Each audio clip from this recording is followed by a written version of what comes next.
And then after you go to Harvard, right? That's right. Yeah. Okay. So that was funny, that transition. So my wife was pregnant with our son, who's now 6. Again, same thing. I did 3 years there, had a lot of success. Knew I kind of wanted to move up. We had a great thing going there. Coach Holmes was awesome to work for. Some really good friends on that staff that I still talk to, which is kind of time for a change. I actually had a couple interviews lined up. Interviewed at an FCS school down south, and my wife and I were actually driving back from that interview, which I was going to take a job there. And really, I got a call out of the blue from a former coach of mine who coached me as a player. I hadn't talked to him maybe in a few years. Like, he knew I wasn't coaching. He was still, so we would run into each other here and there, but hadn't really had like an in-depth conversation in a long time. And called me, was like, "Hey, Harvard has this position open. Like, you'd be awesome for it. I have a connect there." He's like, "I can get your resume in front of them if you want." I was like, "Yeah, absolutely. Why wouldn't I?" Right? So Yeah. literally, I want to say maybe that afternoon, Mike Morris, who was the DFO there at the time, still a good friend of mine, called me. We had an initial conversation. I think the next morning, Coach Murphy called me, and I Yeah. was interviewing at Harvard maybe 48 hours later. And then just by chance, he called me to offer me the job probably 3 hours after my son was born.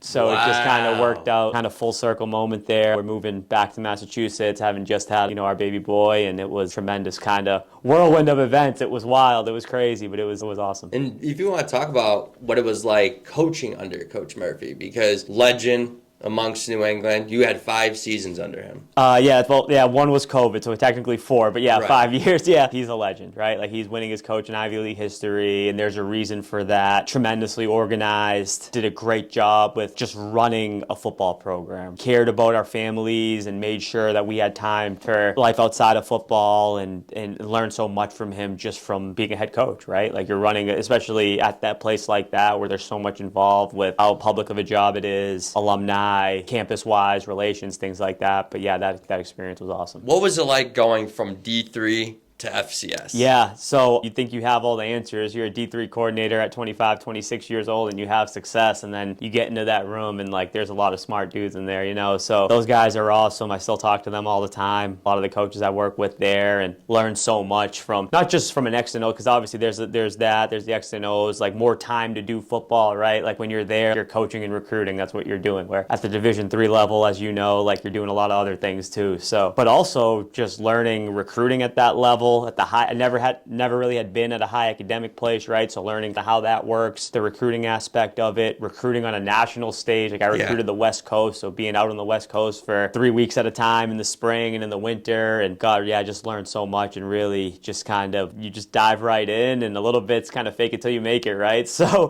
but no, it was a great experience. Learned so much from those guys, and again, some of those guys are still my closest friends in the profession. So If do you have any like recruiting stories from out then? I had a pretty big area, and like, I'm big on, like, not wasting time on the road. So like, there'd be days where I fly into California, maybe hit 7, 8 schools that I have to hit, and like that night I'm flying to Oregon or something, or like flying to Washington. But the craziest one was, we had a kid we were recruiting. It was kind of getting late in the process. It was the winter contact period, so we had official visits going on the weekend. We thought we had to go see this kid, so I literally did a day trip to California and back to see a kid. Flew out in the morning. You save time because of the time change, right? So you take a 6 a.m. flight. You land there at about 9 because it's a 3-hour time. It's a 6-hour flight with a 3-hour time difference. Saw the kid in school, and then flew back to Massachusetts later that day to be home for an official visit over the weekend. So that was probably the craziest one. But the craziest one was, we had a kid we were recruiting. It was kind of getting late in the process. It was the winter contact period, so we had official visits going on the weekend. We thought we had to go see this kid, so I literally did a day trip to California and back to see a kid. Flew out in the morning. You save time because of the time change, right? So you take a 6 a.m. flight. You land there at about 9 because it's a 3-hour time. It's a 6-hour flight with a 3-hour time difference. Saw the kid in school, and then flew back to Massachusetts later that day to be home for an official visit over the weekend.